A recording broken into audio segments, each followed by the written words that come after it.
मेरा नाम डॉक्टर ज़रीन मुग़ल है। मैं नेशनल एपिलेप्सी सेंटर में न्यूरोलॉजिस्ट और एपिलेप्टोलॉजिस्ट हूँ। मैं सेंटर को को-हेड करती हूँ।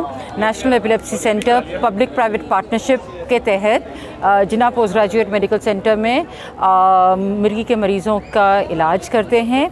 वो न सिर्फ उनका इलाज करते हैं लेकिन उनके जो सोशल प्रॉब्लम्स हैं उनको भी एड्रेस करते हैं। आज हम मिर्गी का जो आलमी दिन है वो हम सेलिब्रेट कर रहे हैं by illuminating the different landmarks in the city. Purple में पर्पल एपिलेप्सी का डे है और उसमें सबसे नुमाया हमारा जो है वो कायद-ए-आज़म की मज़ार, हमने उसको इल्यूमिनेट किया हुआ है। और बाकी क्लॉक टावर है, पोर्ट ग्रैंड जो है, डीसी ऑफिस है। तो हम उसके ये क्यूरियोसिटी हम क्रिएट करके कि ये क्यों पर्पल किया हुआ है और हम ये मैसेज देना चाह रहे हैं कि मिर्गी एक काबिल इलाज तिब्बी मर्ज़ है। ये जिन भूत जादू टोना की वजह से नहीं है। और आप जाएं अपने डॉक्टर को दिखाएं और अपना इलाज करवाएं। ये काबिल इलाज है और आप उसके जो स्टिग्मा से है वो बाहर आएं। आप अपनी बारे में बात करें। You are as normal as any one of us. और सबसे बड़ा एग्ज़ाम्पल है हमारे जो एम्बेसडर रहे हैं मरहूम ईदी साहब, जिनको मिर्गी होने के बावजूद, जो उनको बहुत यंग एज के अंदर थी, इसके बावजूद उन्होंने जो काम अंजाम दिए हैं वो शायद ही कोई पाकिस्तान में इस तरह का कोई काम कर सकते हैं। तो आप ईदी साहब को अपना आइकॉन बना के उनको अपना इलाज करवाएं और एक आप पाकिस्तान के लिए कारामद एक सिटीज़न बने।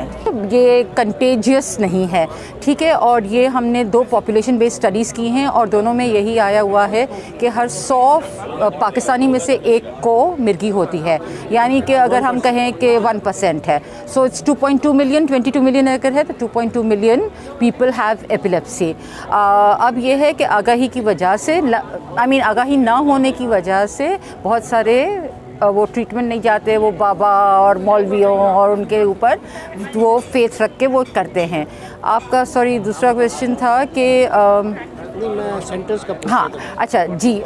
ये एपिलेप्सी सेंटर्स जो हैं वो दुनिया भर में बहुत ही कम हैं और उनमें से नेशनल एपिलेप्सी सेंटर पाकिस्तान का वाहिद सेंटर है जो एक्सक्लूसिवली सिर्फ़ और सिर्फ एपिलेप्सी के मरीज़ों को हैंडल जिन्ना में करता है, ठीक है जी। बाकी सारे जो हैं मुल्क भर में वो न्यूरोलॉजी डिपार्टमेंट हैंडल करते हैं। और एपिलेप्सी एक ऐसा मर्ज़ है जो कि हर फैमिली फिजिशियन को ट्रीट कर सकता है, लेकिन उनको थोड़ी सी उनको अपडेट होनी चाहिए। दे कैन ट्रीट, और अगर कोई कॉम्प्लिकेटेड केसेस हों तो न्यूरोलॉजिस्ट को रेफ़र करें। लेकिन हम यही कहते हैं कि आप अपने करीबी डॉक्टर के पास जाएं, उनसे इलाज करवाएं। अगर कोई प्रॉब्लम है आप उनको रेफ़र हमें कर दें, हम उनको मैनेज करके will refer it back to you, so you should be handling it. अच्छा, लास्ट क्वेश्चन ये है कि इसका इलाज महंगा है या मतलब अफोर्डेबल है? देखें, ये तो डिपेंड करता है कि किस तरह की एपिलेप्सी है। कुछ एपिलेप्सीज़ हैं वो बहुत मुश्किल से काबू में आती है, बिसाइड्स कि आप उनको बहुत सारी दवाइयाँ दें।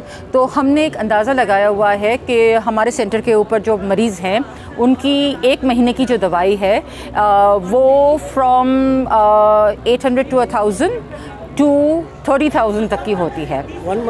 1 मंथ की। और हम अपने सेंटर, हमारा डोनेशन के ऊपर चलता है, ज़कात and donations and all that. तो हम अपने पुअर मरीज़ जो हैं उनके लिए, क्योंकि they can not afford it और ये लॉन्ग टाइम के लिए, तो हम डोनेशंस रेज़ करके उनको 1 महीने की दवा देते हैं इन 150 रुपीज़। अच्छा, वो भी हम ये टोकन कॉस्ट लेते हैं, क्योंकि अगर हम कोई भी चीज़ फ्री देते हैं तो इसकी वैल्यू लोग नहीं करते, तो उसके लिए ये एक टोकन कॉस्ट है। जो 70% जो लोग होते हैं उसमें मिर्गी की कोई वजह नहीं होती है, ठीक है। और जो बाकी जो 30% होते हैं वो किसी भी वजह से, अगर दिमाग के ऊपर कोई निशान आ जाए, कोई चोट का निशान, जैसे कि हमारे यहाँ रोड ट्रैफिक एक्सीडेंट्स बहुत कॉमन है, तो वो उनकी वजह से हो सकती है। हमारे यहाँ ज़चकी का जो सिलसिला है, घरों में पैदाइश होते हैं बच्चे, सही तौर के ऊपर माँ अपना ख्याल नहीं रखती है हमल के दौरान में, बच्चे के दिमाग पे खून सही से नहीं पहुंचता है। तो ये सारी जो है, अगर बच्चे को बहुत तेज़ बुखार सर पे चढ़ जाए और वो एडमिट ना करे, तो उसकी वजह से, फालिज की वजह से, तो ट्यूमर की वजह से, تو یہ بہت ساری یہ اس طرح کی ہے، لیکن 30% میں یہ ہوتی ہے اور 70% میں کوئی وجہ نہیں ہوتی ہے. This is Pakistan Observer. Visit our YouTube channel for more informative videos. Thank you.